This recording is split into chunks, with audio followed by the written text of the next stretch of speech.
할렐루야. 오늘 제목이 성숙한 믿음이에요. 나무를 딱 잘라보면 나이테가 있잖아요. 그 나이테를 다른 말로 나무의 자서전이라고 얘기합니다. 자서전이라 그래요.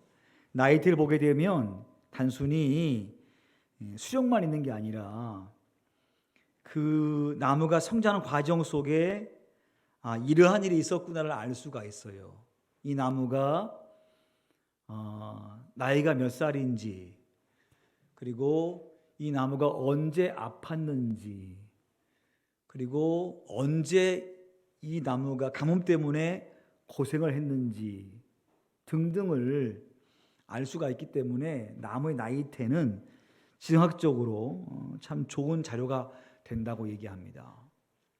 언제 알 수 있냐면 잘라보면 알 수 있는 거예요. 근데 산나무를 죽일 수 없잖아. 그렇잖아요? 그러니까 번개가 빵 쳐서 나무가 반쪽이 탁 나멸이면 이제 그때 가서 나무의 단면을 보는 거야.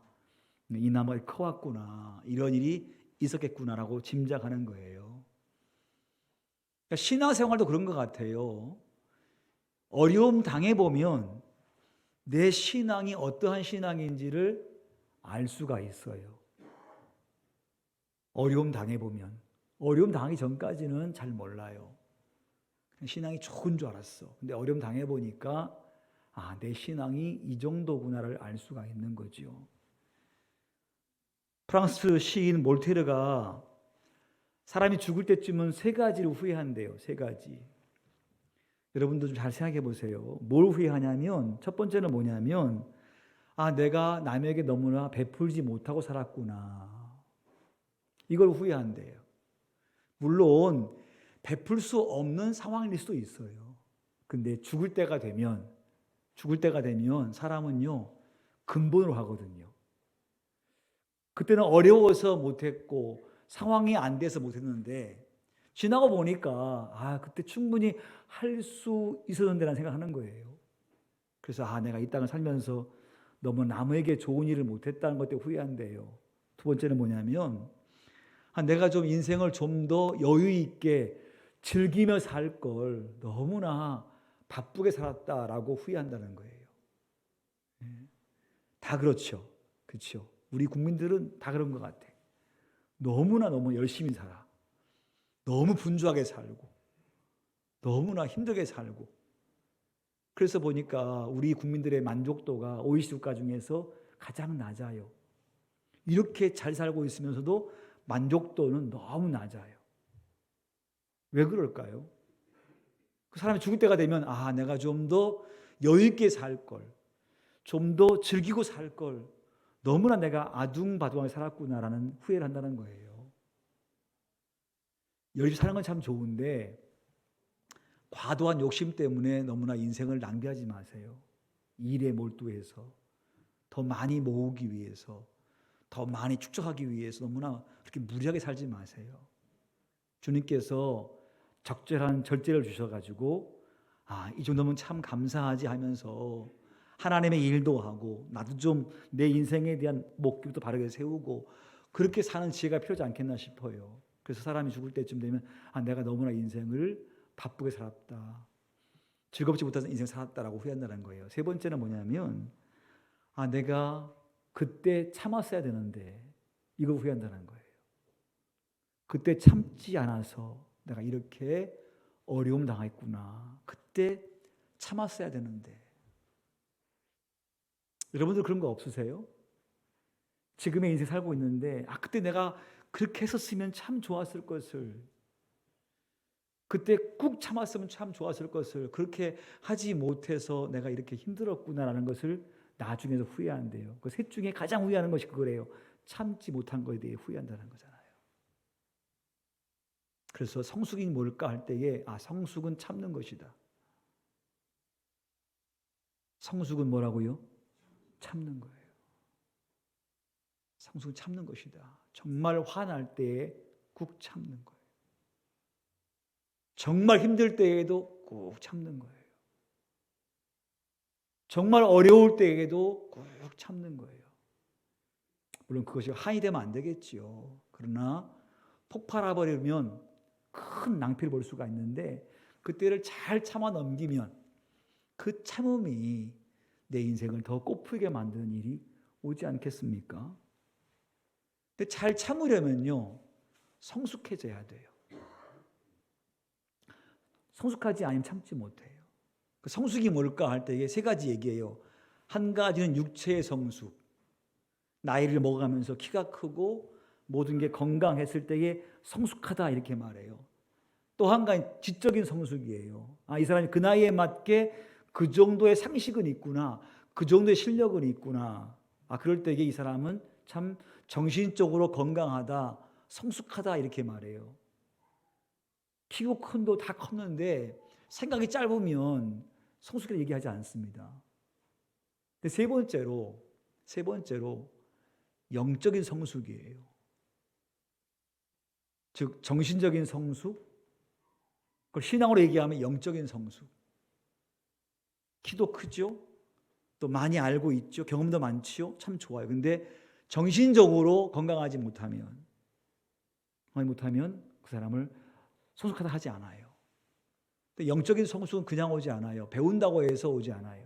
안다고 해서 되지 않아요.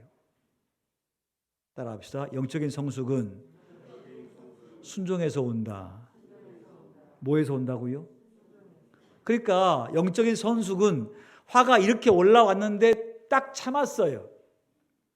그럼 나는 최소한 이 정도의 프레스는 감당해낼 수 있어요. 참았으니까. 최소한 이 정도의 프레스는 내가 감당할 수 있어요. 참았으니까. 다음에는 더 큰 것이 와야 폭발할 수 있거든요. 더 큰 것이 왔어요. 근데 참았어요. 그러면 최소한 더 큰 것만큼의 프레스는 감당할 수 있어요. 남들은 다 폭발해 버리는데, 남들은 다 안 되는데 나는 되는 거예요. 왜? 그렇게 해왔거든요. 좋은 의미로서. 그러니까 영적인 성숙은 순종하지 아니하면 절대 이루어질 수 없는 거예요. 여러분이요, 예수 믿잖아요. 구원 받았잖아요. 그리고 복음 알지 않습니까? 근데 나는 성숙한가라고 한번 물어봐야 돼요. 나는 성숙한가? 어떤 압력이 다가올 때에, 어려움 다가올 때에 나는 그 어려움을 인내함으로 이겨나갈 수 있는 힘은 있는가? 근데 평상시에 그렇게 해오지 않은 사람은 그렇게 할 수가 없는 거예요. 왜? 이 몸이 그렇게 반응하지 않아요. 그러니까 영적인 성숙함은요, 순종할 때 와요. 순종할 때.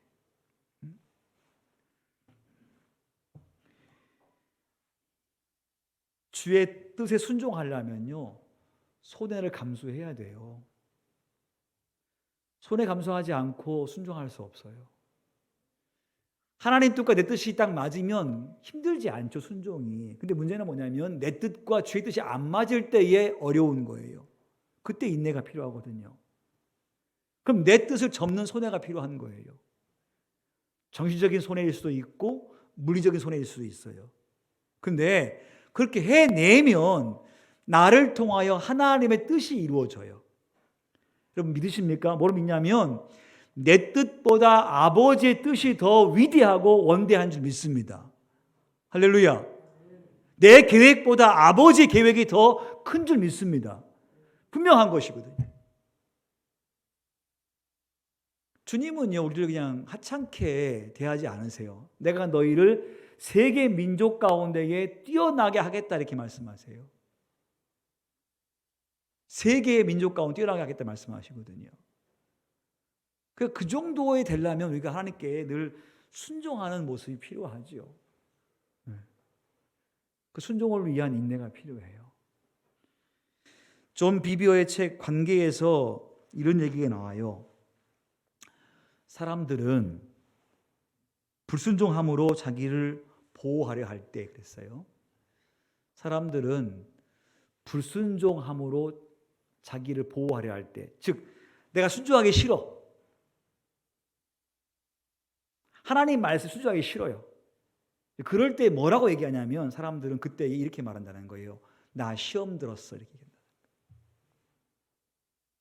그러니까 내가 순종하기 싫기 때문에 그 말씀이 내게 뭐가 됐다고요? 시험이 되는 거예요.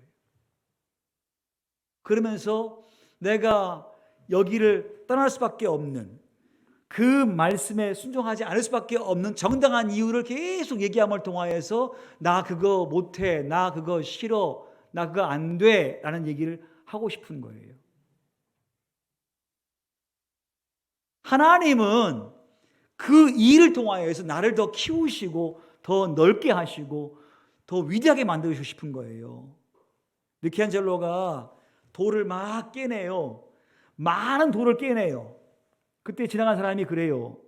미켈란젤로에게 왜 그렇게 많이 깎아내십니까? 아깝지 않으세요? 큰 돌인데 좀 크게 만드시지 왜 그렇게 다 깎아내십니까? 할 때에 하는 말이, 그렇게 해야만이 이 작품이 위대해집니다.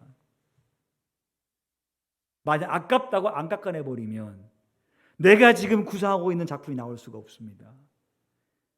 많이 깎아질 때에 위대한 작품이 나옵니다. 마찬가지예요. 하나님 우리에게 말씀하시면서 나를 바꾸시고 싶으신 거예요. 근데 나는 그렇게 말해요. 시험 들었다고. 왜? 내가 바꾸기 싫거든요. 그러면서 그 이후에 정당성을 얘기하고 떠나가죠. 그래서 존 비비언은 그렇게 말했어요. 그 사람을 뭐라고 하냐면 영적인 유랑자라고 표현했어요. 늘 그 사람은 그 상태에서 늘 이렇게 유랑하는 거예요. 더 이상 발전하지 못해요.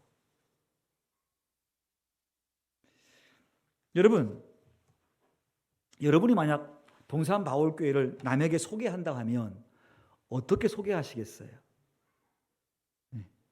동산 바울교회는 어떤 교회라고? 어떤 분이 이렇게 소개해요?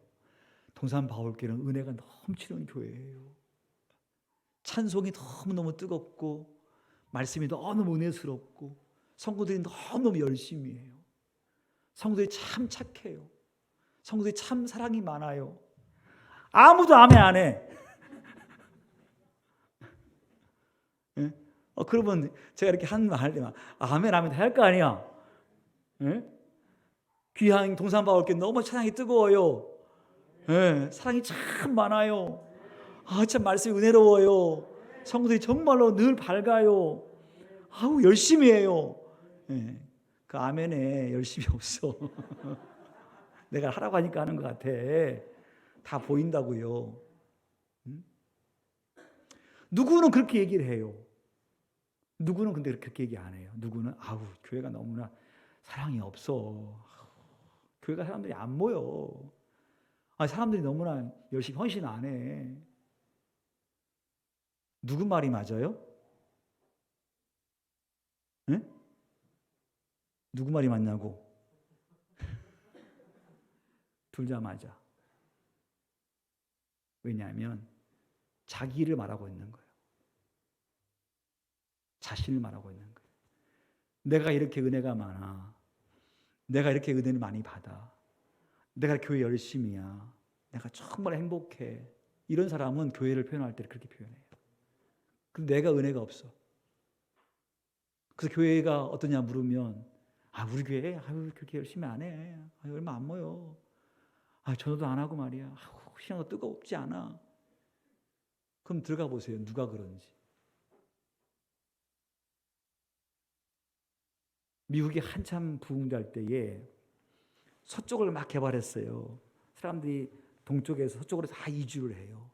근데 서쪽에 한 마을이 아주 잘 개간되어서 좋은 도시가 형성되어 있어요. 유주민들이 거기 지나가지 않습니까? 지나가면서 이제 여기 정착하라고 물어본다는 거예요. 한 노인에게.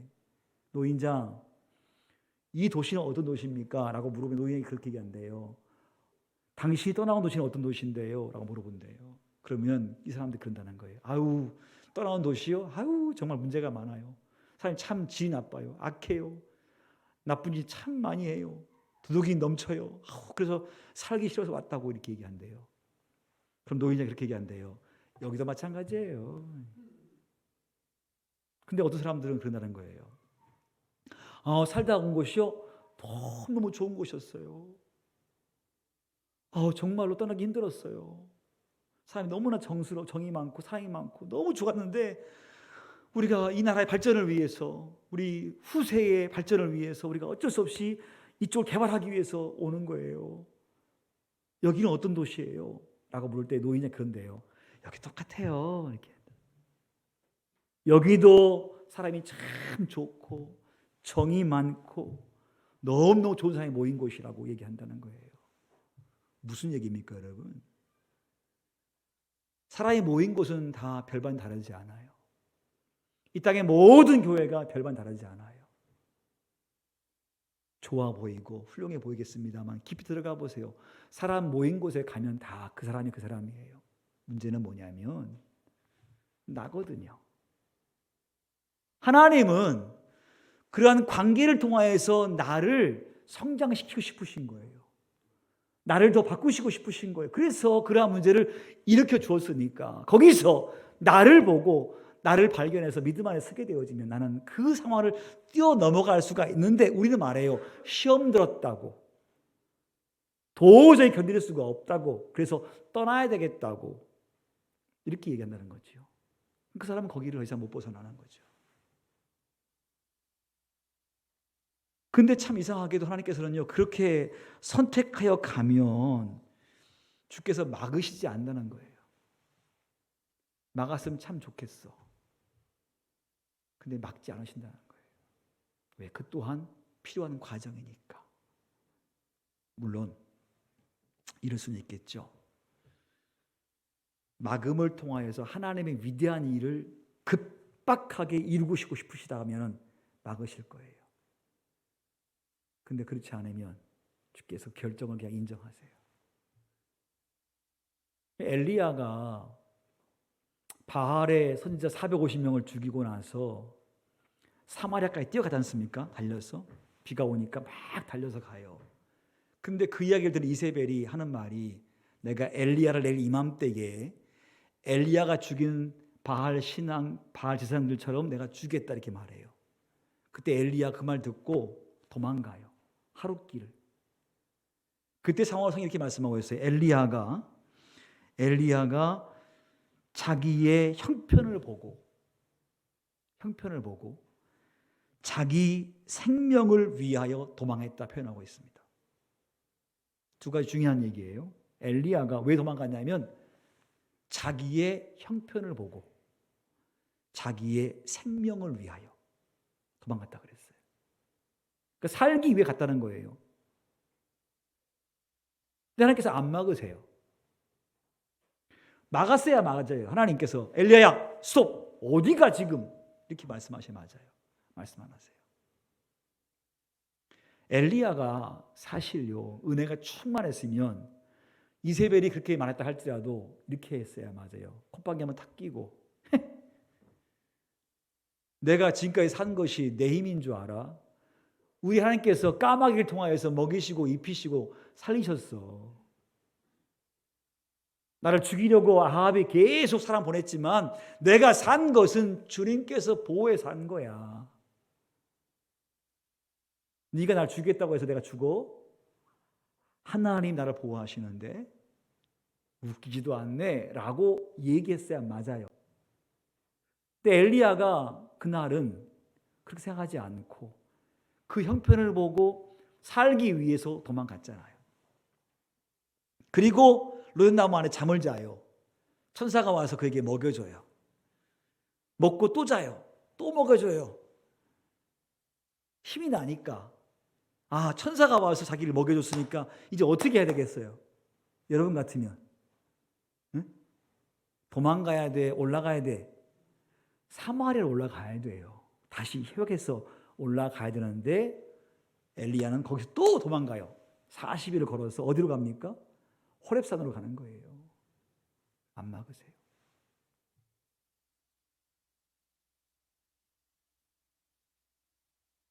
부돌에 사는 발람이라는 선지자에게 하나님께서 말씀하시기를 발람아 모압왕 발락이 너에게 사실을 보낼 것이다. 그리고 너에게 좋은 조건을 제시할 것이다. 연봉을 얼마나 주며 선물을 바리바리 쌓아서 너에게 조건을 제시할 것이다. 그가 와서 하는 말이 이스라엘을 저주해라 라고 요청할 것이니 발람아 너 올라가지 말아라. 절대로 내 백성을 저주하지 마라 하고 미리 가르쳐줬어요. 그때에 진짜로 발락이 보낸 사신들이 왔어요. 발람에게 와서 똑같이 얘기해요. 좋은 조건을 제시하면서 선물을 바리바리 싸서 주면서 하는 말이 이스라엘을 저주하라 그래요. 주께서 말씀하시고 올라가지 말라 그랬어요. 근데 올라가요. 안 막으세요. 훗날에 발람은 죽습니다. 심판 때문에. 여러분, 내 신앙이 더욱더 건강해지고 성숙해지시려면 여러분 결정하셔야 돼요. 내가 순종할 것이냐, 계속 내 뜻대로 갈 것이냐. 주님께서 안 막으실 수 있거든요. 그때에 멈춰서서 돌아서야 되는데 우리는 참 아둔해서 그렇게 할지 못할 때가 많아요. 왜냐하면 우리가 그 순종을 배우지 않았거든요. 많이 들어서 알고 있고 경험으로 알고 있지만 내 몸으로 알지 않았어요. 그러니 우리의 믿음이 성숙하지 않은 거예요. 늘 어린아이 신앙에 머물러 있는 거예요. 오늘 바울은 골로새 교회에게 편지하면서 그런 말을 해요. 난 참 니들이 감사하다 이렇게 표현해요. 참 감사하다. 왜 감사하냐? 세 가지를 얘기해요. 왜 감사하냐? 첫 번째 이유가 뭐냐면요. 이렇게 되어 있습니다.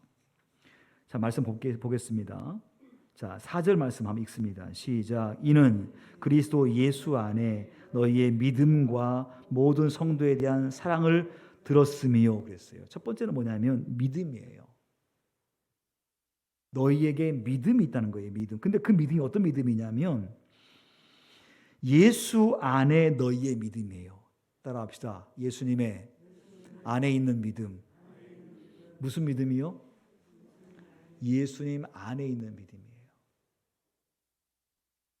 그러니까 믿음하면 그냥 예수 믿는구나 라고 얘기할 수 있어요. 그냥 단순히 얘기하면 예수 믿는구나, 교회 다니는구나, 그것을 믿음이 있다고 얘기합니다. 이 믿음하고 예수 안에 있는 믿음은 차원이 달라요. 내 신앙이 지금 예수님을 아는 믿음, 교회 다니는 믿음, 여기에 머물러 있는지 아니면 예수님 안에, 즉 그분과 관계를 늘 유지하면서 예수 믿는지를 한번 잘 생각해 보세요. 그러니까 안이란 말은 관계성을 의미해요. 예수님과 관계가 잘 형성되어 있는 믿음이 골로새 교회 성도의 믿음이에요. 여러분, 우리의 믿음이 대부분 다 그냥 관계는 별로 친하지 않는 믿음이 혹시 있지 않나요? 나는 포도나무 너희는 가지니 너희가 내 안에 붙어 있으면 절로 과실을 맺거니와 했으니까 주님과 잘 붙어 있기만 하면 과실이 맺는 것은 순리인데 내 믿음이 겨우 붙어 있는 믿음이라 한다면 반만 붙어 있거나 이 꽃을 똑같이 사왔어요. 이쪽 꽃은 너무너무 이쁘게 폈어요. 풍성하고 이쪽은 3개는 4개는 멀쩡한데 이 2개는 부실부실해. 왜 그런 것 같더니 이파리가 없어요. 여기 이파리가 많잖아요. 이파리가 없으니까 꽃은 피었는데 영양분이 공급이 안 되는 거예요. 이파리를 통해서 광합성을 통해서 영양분이 뿌리로 가야 되는데 이게 이파리가 없으니까 광합성이 안 되는 것 같아. 그러니까 꽃은 피긴 피었는데 다 떨어져 버리기도 하고 비실비실해요.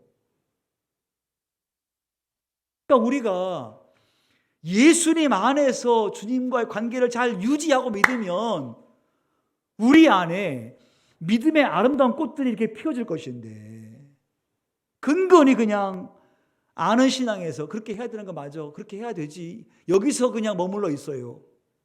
아까 말한 성숙함, 주의 명령에 순종하는 신앙까지 안 가버리는 거예요. 그리고 알기만 아는 거. 그렇게 하면 될 것 같은데 그렇게 해야 되잖아. 이렇게 말만 하는 거잖아요. 그러니까 우리의 신앙이 클 수가 없는 거예요. 그러니까 어려움 닥치면 다 이렇게 어려워지는 거예요. 예수님 그리스도 안에 있는 믿음이라고 그랬어요. 자, 보세요. 그렇게 믿었더니 어떤 일이 벌어졌냐면 4절 중반절에 모든 성도에 대한 뭐를? 사랑을. 그러니까 이 사람의 신앙은 뭐예요? 사랑을 맺는 신앙이에요. 사랑을 맺는 신앙이에요. 모든 성도에 대한 사랑을 들었으며 그랬어요. 그러니까 바울이 고린도 교우들이 참 믿음이 좋아, 예수님 안에 있는 믿음이야. 그 증거가 뭐냐면 모든 사람을 어떻게 한다? 사랑해. 이런 게. 모든 사람을 사랑해. 여러분, 사랑이란 것이 내가 희생하지 않고 사랑이 안 돼요. 내가 희생하는 것은 믿음이 없으면 안 되고, 예수님 안에 있지 아니하면은 내 거 포기할 수 없어요. 내 이익 포기할 수 없고요. 내 생각 포기할 수 없어요. 그러니까 이들의 신앙은 최소한 주님 안에서 열매가 사랑으로 나타나는 신앙이에요. 십계명의 핵심은 사랑이거든요. 하나님 사랑, 이웃 사랑. 그렇죠? 이게 믿음의 증거예요. 내가 교회를 사랑하고, 내가 성도를 사랑하고, 내가 하나님의 일을 사랑하고, 나를 통해서 하나님의 일이 되게 하고 있다고 하는 것은 뭐예요? 내가 지금 예수님과 관계를 잘 맺고 살고 있는 거예요. 근데 내가 지금 예수 믿는데 하나님의 일에 관심이 없고, 하나님의 일의 부흥을 위해서 기도하지 아니하고, 하나님의 일에 헌신하지 않는다고 한다면 내가 과연 그 믿음이 과연 주님 안에 있는 믿음인지, 아니면 내가 알아가기 때문에, 내가 알기 때문에 내 계산 안에서 믿고 있는 믿음인지를 잘 생각해 봐야 할 거 아니겠습니까?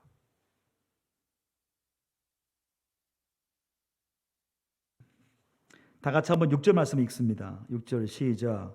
이 복음이 이미 너희에게 이름에 너희가 듣고 참으로 하나님의 은혜를 깨달은 날부터 너희 중에서와 같이 또한 온 천하에서도 열매를 맺어 자라는도다. 열매를 맺어 어떻더라? 자란다는 거예요. 언제부터? 그렇죠? 복음이 여기에 이르렀습니다. 그래서 그 복음을 깨달았습니다. 그때부터 그들이 삶 속에서 열매가 있는데, 너희 가운데에서와 도리어 온 천하 가운데에서, 그러니까 언제 어디에서나 그들의 삶의 열매가 보이는 거예요. 사랑의 열매가, 복음의 열매가 보이는 거예요.